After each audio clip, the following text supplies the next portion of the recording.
gente! Eu sou o Henrique Meleiro. Eu sou a Ana Carolina e a gente está com a nossa querida convidada, Ludmilla, e a gente vai fazer umas perguntinhas para ela. Sim. Eu gostaria que você já começasse falando pra gente como que foi sua infância, de onde você vem e que te trouxe, né, a ser escritora. Olá a todos, não sei se vai ser transmitido de manhã ou à tarde, mas é uma alegria estar aqui com vocês novamente nessa escola, que é a biblioteca, que eu batizo a biblioteca. Tenho muita honra de ter o meu nome na parede da biblioteca de vocês. E a minha história é complicada. Eu nasci no pós-guerra, num campo de refugiados. As pessoas às vezes confundem com campo de concentração, campo de trabalhos. Não. No pós-guerra, a Europa se dividiu e as pessoas que não poderiam ser repatriadas, como os meus pais, que eles lutaram contra Stalin, contra o comunismo, se eles fossem repatriados, eles seriam com certeza executados. Então, nós ficamos num campo de refugiados onde eu nasci, na Áustria, chamava-se Lagerparch, onde eu vivi a minha primeira infância, até que um país nos aceitasse.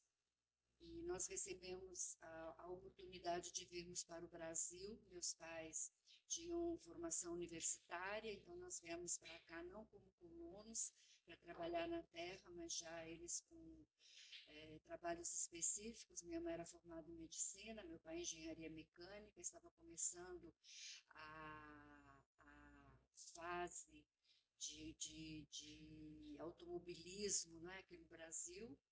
Então, nós tivemos assim a sorte de ter uma vida já desde o início focada para um trabalho mais específico. Eu fui criada pelo meu avô, que não podia trabalhar porque ele veio com uma tuberculose adquirida na guerra aqui para o Brasil. E o nosso contato era através de histórias que ele me contava, da juventude dele, da guerra, dos livros de história, os primeiros livros de história que ele escreveu para mim. Ele era formado em teologia, então muito cedo eu tive assim, um contato com o sagrado, com o divino que nos comanda, e eu sempre me interessei, então, pelas letras. Eu fui alfabetizada no cirílico, que é completamente diferente do português. Tive muita dificuldade em me adaptar à nova língua, às novas letras. Então, a minha distração, a gente não tinha televisão naquela época, a gente tinha apenas um rádio, onde a gente ouvia as músicas brasileiras, e à noite o pai ouvia as notícias da Europa, né, pós-guerra. E a minha diversão, minha distração era desenhar as figurinhas das histórias que os pais me contavam, e eu também escrever as minhas próprias histórias. Então, a linguagem, a literatura, ela entrou, assim, eu vou dizer que entrou com leite materno dentro de mim. Desde infância, né? Desde o sonho a aí. barriga da minha mãe. Foi uma influência do seu avô, então, que te apresentou bastante leitura? Então, a minha avó, ela foi professora de literatura na Rússia. Então, ela me alfabetizou muito cedo, muito cedo. Eu tenho uma história também interessante, porque eu tive que aumentar a idade para vir para o Brasil, então as pessoas me perguntam quantos anos eu tenho. Na verdade, eu me perdi na minha idade. Então, eu fui alfabetizada muito cedo, e as conversas na minha casa giravam todas sempre em torno da linguagem, da literatura, das histórias, que você passa a ter uma referência da vida através das histórias que os seus pais vivenciaram e que te contam, não é? Então, eu não posso dizer, o meu avô, eu tive um contato mais presente com ele, mas eu morria de saudade dos pais, da avó, quando eles voltaram dos empregos. Então, a gente se sentava no quarto, brincava de sombras pelas paredes. A minha mãe desenhava muito bem, então, ainda no Lagerparch, onde eu nasci, e não tinha livros, logo depois da guerra, não é? Eles começaram a criar as histórias que eles contavam, as histórias fantásticas, as histórias dos contos de fada, que eles nos contavam, escreviam nos livros e a mãe ilustrava. Então, eu já vivi nesse meio da literatura desde sempre. E aí deve ser bem complicado. Deve ser bem complicado mesmo, né? Porque acho que mudar o idioma, de um idioma totalmente diferente, né? O alfabeto ser até diferente, até como falar, né? As letras é difícil. Eu tava aprendendo um tempo atrás, até eu tava tentando, né? Aprender a falar russo. Mas é complicado. Gabarite по-русски? Да, нет. Eu não consigo mais falar isso. Eu tava tentando aprender, mas eu tava até conseguindo. Só que aí eu sou uma pessoa que eu tento muitas coisas. Então, ao mesmo tempo que eu tava aprendendo inglês, queria aprender alemão, queria aprender o russo. Se você quiser uma cartilha básica do russo, eu tenho lá em casa, posso te emprestar. Nossa, eu vou carregar, olha, vou ficar bem animado. Porque é bem complicado mesmo. Eu imagino que pra você deve ter sido uma coisa bem difícil, assim, né? Até pelo ouvir. Porque a gente Sim, escuta. eu falei com sotaque, os meus pais morreram com sotaque muito forte. E eu acho assim que eu venci o meu sotaque quando eu já estava entrando no ginásio, porque no primário foi uma tragédia. Como eu tinha filhos de outros refugiados, e a gente ia na escola e eu ficava fazendo os arabescos assim, porque eu não entendia o que eu estava vendo na lousa, né? Até que um padre ortodoxo, então, viu que as crianças estavam com aquela dificuldade de alfabetização, então ele criou na paróquia uma escola onde a gente aprendia português em russo, história do Brasil em russo, matemática em russo e falava em russo entre nós também, não é? E eu sofri muito bullying por causa da minha pronúncia, por causa do meu jeito, né? A moda, a gente não tinha os vestidos que as meninas usavam na época, que eram todos franzidos, eu assim com os vestidos tubinho, posso dizer que lancei moda por falta de pano. E assim foi. E o bullying que eu sofria, não só por causa do meu nome, eu vou contar um segredinho para vocês. Os meus colegas daquela época me conhecem como Maria Lúcia da Silva. Eu escrevia nos meus cadernos porque Ludmila, em russo, ele tem vários apelidos, e um deles é Lúcia. Mila de Calúcia.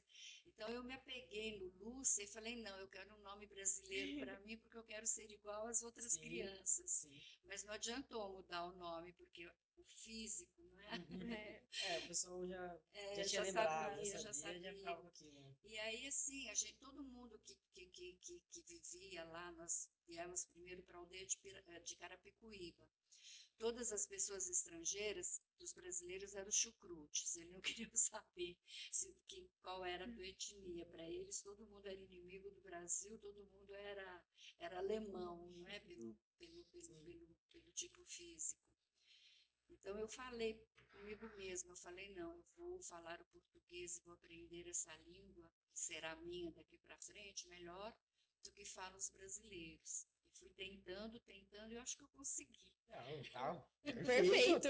Perfeito. Nossa, eu ouvi sotaque. Na verdade, eu não consegui identificar sotaque nenhum. Não, eu consegui, conseguiu? mas você vê que é bem pouco. Não, É muito suave. É muito tranquilo. Inclusive, uma curiosidade minha, como é que pronuncia o seu nome? Que a gente estava vendo ali e a gente não conseguiu direito. Ludmila é porque em português não tem nome próprio começado com que se inicia por LH, sim, não é? Sim, então, eu aprendi também. Então eu teria que ser com Ludmila, mas aí eu fui registrada como Ludmila, né? Uhum. Sacharovsky. Totalmente errado que eu falei com ele. Na verdade, o meu sobrenome de origem é Sakharov. E nós temos declinações, então seria em russo Ludmila Sakharova, né? Mas aqui no Brasil eles disseram não pode ser no feminino, porque aí não parece com o sobrenome do pai. E os pais tiveram que adicionar esse sufixo, que é polonês, SKY, para não serem perseguidos, para terem mais liberdade. Eles achavam que teriam mais liberdade se adotassem um nome não tão russo, mais polonês. Que louco. Realmente. É muita história. História, muito. Você veio pra cá com quantos anos? Você tem alguma ideia? Eu vim de 4 para 5. Você era bem nova, então. Bem nova. Bem nova, mas já sabia o que me aguardava e o que eu queria fazer da vida. Basicamente, você vem no momento ali, meio que no término da guerra ali, mais pra frente ainda. Mais para frente, É, nós viemos em naquele momento mais de 1950, 51, sim. né? Aqui transição, né, que teve, né? Que no momento que abaixou a Exatamente. guerra e teve muita. a primeira música que eu aprendi aqui no Brasil foi Varre, varre, minha vassourinha, que era propaganda política do Jânio Quadros, né? Isso. Ele era barbudo, tinha um bigode estranho e o símbolo dele também era uma vassoura. Ele queria varrer todo o lixo político. Desde então, continuamos na mesma situação, né? É, É complicado. depois tivemos os 4 anos né, em 50, lá, 50 anos em 4 anos. Aí, Uma história longa também do Brasil político, né? História longa. Mas teve alguma coisa que te chamou a atenção aqui no Brasil, assim que você chegou, que você ficou interessada? Olha, os primeiros anos foram extremamente difíceis, porque nós fomos morar numa aldeia, numas casas que nos cederam, que era do lado de uma aldeia indígena, lá em Carapicuíba.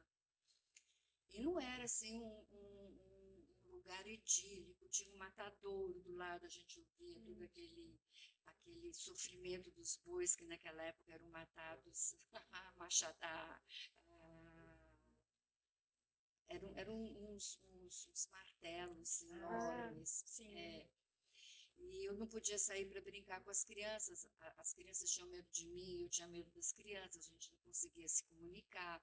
Eu lembro que a primeira reação que eu tive, nos serviram o arroz, o feijão e a couve picada. Quando eu senti o cheiro da couve, assim, tudo que eu tinha no estômago foi para fora. outra curiosidade, né? Na Rússia, vocês lá não se come, né? Arroz, feijão, assim. Não, é mais batata sopa, na né, essas Europa coisas. toda, não é? Mais Sim. batata. O arroz, ele não é como o básico. Sempre você serve o arroz, por exemplo, misturado com uma carne, Certo. misturada com algum molho, com feijão branco, Uhum. não é? Mas a base mesmo da alimentação na Europa é a batata. Que faz mais sentido com o clima, né? Também não, deve ter sido complicado porque você chegou na infância ali, pelo menos. Então, o paladar infantil ainda estava acostumado ainda um pouquinho da Europa. E aí, quando veio pra cá, mudou totalmente, teve que aprender. Sim, com não isso. só o paladar, mas o clima, não é? A gente veio de uma região fria, lá tem os Alpes, não é? Austríacos, suíços. Então, o calor aqui pra gente era uma coisa, assim, Absurda. insuportável. Até hoje eu vivo bem melhor no inverno do que nesse verão, nessa primavera de 32, 35 graus. Que pra gente é comum. Pois Mas quem vem de fora, nossa senhora. Sofre, né? Imagine uma pessoa que vem de -12, -16, né? E Hoje de é repente comum. vir para mais 36, O calor é 16. Tá louco. com 16 graus aqui a gente já está de casaco. Não, É. 16 graus hoje, já tava descendo de casa, tem moletom e tudo. É uma touquinha, as mães colocam as crianças naquelas blusas enormes. É que eu ainda vim de Santa Branca. Então, de Santa Branca é bem mais gelado, tô acostumado. Agora, mas mesmo assim, não dá. E a serração, né? Aquela Nossa. estrada perigosa. É burro, né? Então é muito frio. Tá É certo. neblina pra caramba. Eita, frio, eu não gosto de frio. Mas eu gostaria que você desse umas dicas pra quem tá querendo começar agora, quem tá querendo virar escritor, quem tá querendo entrar, né? Se espelhar em você, assim. Eu gostaria que você desse umas dicas pra quem gostaria de entrar nisso. Bom, a primeira coisa que um escritor precisa fazer é ler. É ler, para formar um imaginário criativo, não é? Para poder traduzir o que ele vê na realidade, passando pelo crivo da fantasia, não é? E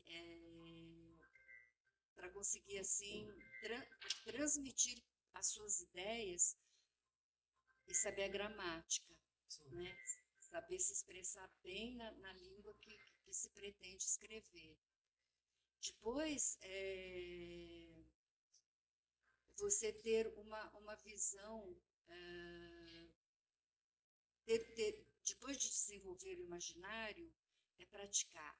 É escrever, escrever, escrever. Eu vejo que a angústia dos jovens hoje é você escreve alguma coisa, já pum, na internet, né? Já não Fica revisa. frustrante, né? Você vai lá e posta qualquer coisa É, e aí você não recebe o que você quer e isso. você se frustra, Então, né? eu acho assim que até você chegar na escrita, você tem que desenvolver o imaginário, o vocabulário, as suas ideias, né? Você tem que ter responsabilidade com o que você escreve também, porque hoje em dia a gente vê tantas coisas escritas que não te levam a nada e a lugar algum, não é? Tanta falta de, eu diria, de talentos literários, né? A gente vive numa fase assim de aridez na literatura. E a leitura dos clássicos. Eu sempre começo, nós temos um clube de leitura, onde nós desenvolvemos a leitura dos clássicos russos, que são os maiores escritores que eu acho mundiais, os alemães, os franceses, os ingleses, para você criar a tua própria linguagem literária, para você não precisar mais assinar um texto com o seu nome. Você assina com o seu nome, mas as pessoas que leem sabem que é um texto seu. Como, por exemplo, a Clarice Lispector. Você pega um livro da Clarice, você não precisa Tá com o nome dela na capa tá pra com o nome saber. dela na capa, né? Pela linguagem que ela desenvolveu, pelo uso diferenciado que ela dá para as palavras, não é? Pela forma como ela faz a composição das frases. Você percebe que é uma pessoa que transita com profundidade, com sabedoria pela linguagem. Sim. É uma criação de identidade que você tem que ter a partir da sua Sim, literatura, a né? mesma coisa que uma impressão digital, que é só a letra. A pessoa, por exemplo, você vai escrever para uma amiga, a pessoa vê a sua letra, se ela tem convívio com você, ela já sabe de quem é aquela Sim. escrita, não é? E hoje com a internet, eu acho que a gente voltou mesmo à idade dos hieróglifos, né? Porque é risadinha, é palminha, é piscadinha, Emojis. os emojis todos, né? Então eu fico um pouco não, eu fico preocupada, que eu acho que a linguagem, ela não pode se perder. Mas eu acho que não se perde, porque é uma necessidade humana, sabe? De comunicação e tá escrevendo.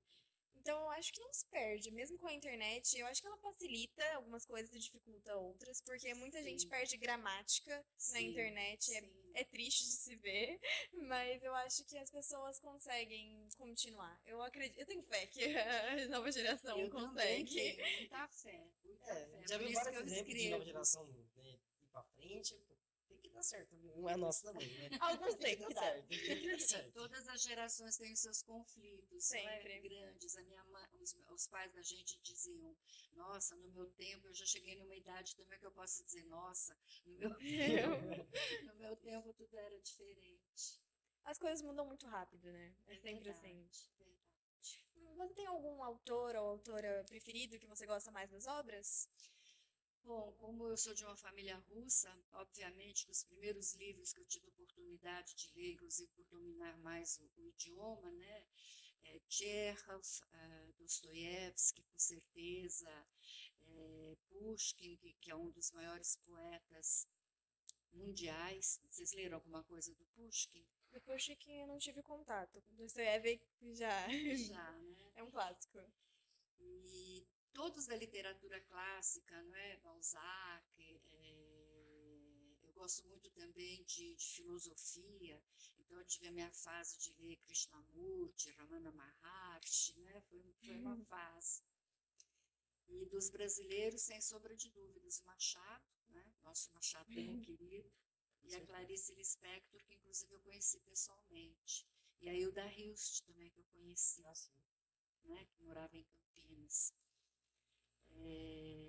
Eu gosto muito dos portugueses atuais, os portugueses de Portugal, né? Tem bastante literatura portuguesa. A gente, inclusive, fez algumas edições, estou vendo um livro atrás aí. Posso Pode virar pegar, Pode, fica à pode, fica à vontade. vontade. aqui? Eu faço parte da União Brasileira de Escritores, né, da Paraíba, e nós organizamos esses livros, uma antologia de contos e crônicas.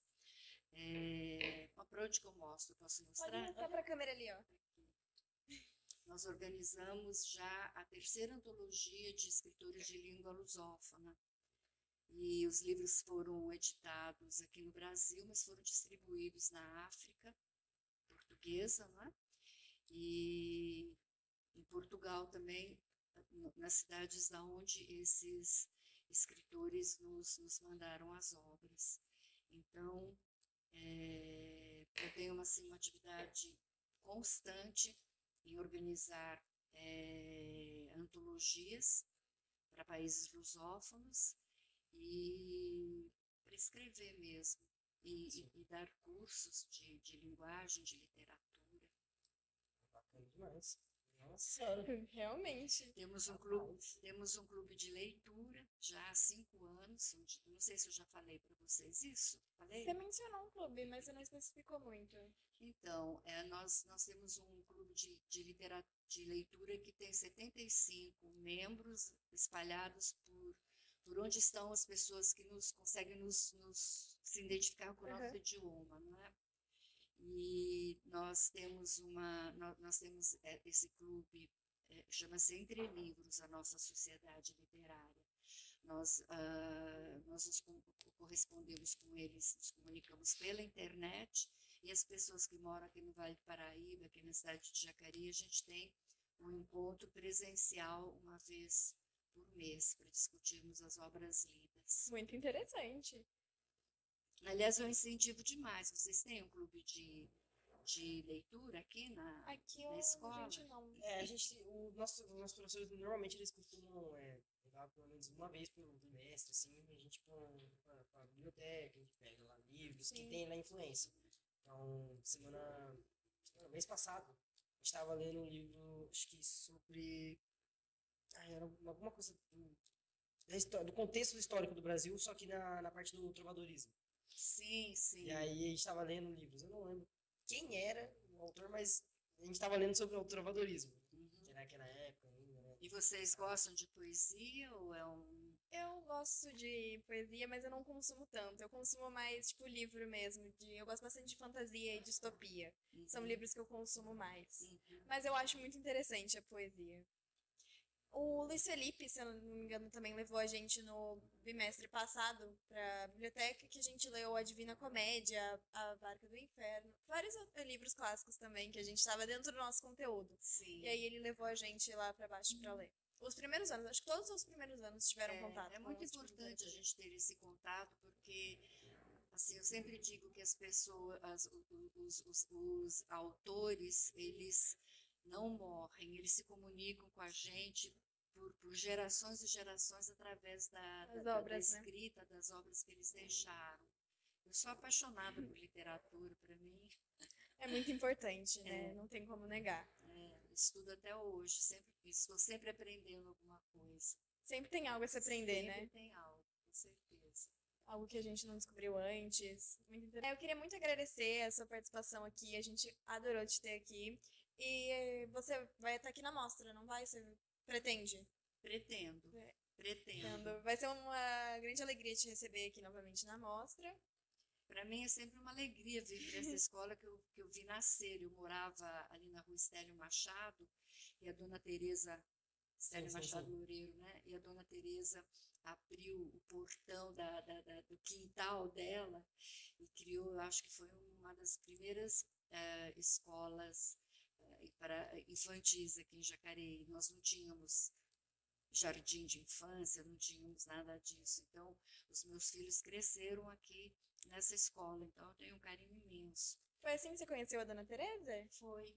Foi através dos seus filhos que estudaram na escola dela? Bom, nós éramos vizinhos, na verdade. Né? A frente da minha casa dava para a ruazinha onde a dona Tereza morava. Muito interessante. E aí as crianças iam brincar ali naquele quintalzão que ela tinha, e ela resolveu, ela via, né, com a dificuldade que nós tínhamos por não ter onde deixar as nossas crianças conviverem com outras crianças, que não fosse na rua, que tem movimento, tinha carro e tudo mais. Perigoso, né? Então, ela criou o paraíso das crianças, e aí as crianças passaram não só a ter o lazer na casa do vizinho, mas ter o lazer numa escolinha, então, que foi criada para entreter e para começar a alfabetizar minimamente as crianças, com festinhas juninas. Eu olho as fotos, eu tenho tanta saudade dessa época. Jacareí era bem diferente, 50 anos atrás. Mas eu gostaria que você também deixasse seu Instagram para o pessoal seguir também, acompanhar você, tudo certo. Pode falar. Eu tenho um blog onde eu publico as minhas viagens, onde eu publico os livros que eu li. É mais ou menos como se fosse o meu diário, né? É www.ludmilasaharovsky.com, Ludmila Saharovsky, tudo junto. O nome dele é Anota aí, pessoal. Espelho d'Água. E eu tenho mais acesso ao Face por conta da minha geração, né? Onde eu estou também como Ludmila Sakharov. E no Insta é Sakharov Ludmila, tá? Bom, gostaria muito que vocês, pelo menos, dessem uma espiadinha para saber um pouquinho Com mais certeza. da minha produção literária. Agora, só para finalizar, alguma das suas obras é a sua favorita? Você tem alguma preferência de alguma delas que tem no seu coração? Das suas obras? Eu acho que é O Tempo Submerso, porque quando eu era pequena, os meus pais, os meus avós sempre me cobravam que um dia eu voltaria à Rússia e iria descobrir aonde a parte da minha família foi executada por conta do regime soviético, não é? Então, eu passei 6 meses na Rússia pesquisando isso e acabou sendo uma catarse para mim, porque eu disse que eu fui buscar 8 mortos e acabei encontrando 16 milhões de mortos, né?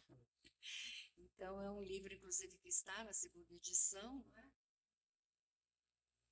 Que pode ser adquirido na Esquilo, fazer a propaganda, alô Esquilo, olha a propaganda. Gosto muito também do Jacareí Tempo e Memória, onde eu resgatei a história de Jacareí desde de 1900 até 1950, passando pela Revolução, pela Segunda Guerra, né? E que está em todas as escolas. E é um livro que me dá muito retorno, porque eu tenho ele no Face também, Jacareí Tempo e Memória, quase que porque ele está esgotado, então quem quiser saber das lendas, dos causos, da história oral de Jacareí pode acessar pela internet, pelo Facebook. Já deixou a dica aí, hein? Pessoal, segue também o Tereza News no TikTok, no Instagram e também no YouTube. Não esquece, tá bom?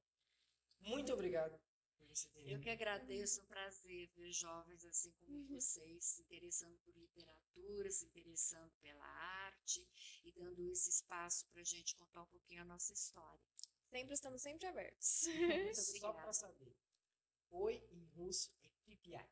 Privet. Privet, isso. Privet. Eu Aí, lembrava alguma coisa. Eu também lembrava como é que falava obrigado, mas eu esqueci. Спасибо. Isso. Eu ia falar outra coisa, que eu ia confundir já o alemão já. É complicado. Privet, спасибо e до свидания. Até logo. Olá, obrigada e até logo. Mas é isso, muito obrigado por sua presença. Eu que agradeço. Muito Sucesso para vocês, pra você também. sucesso na vida, na carreira. Espero que vocês sejam pessoas brilhantes, que acrescentem um plus para a sua geração. Muito obrigada. Muito obrigado. E é isso. Tchau, tchau. Tchau.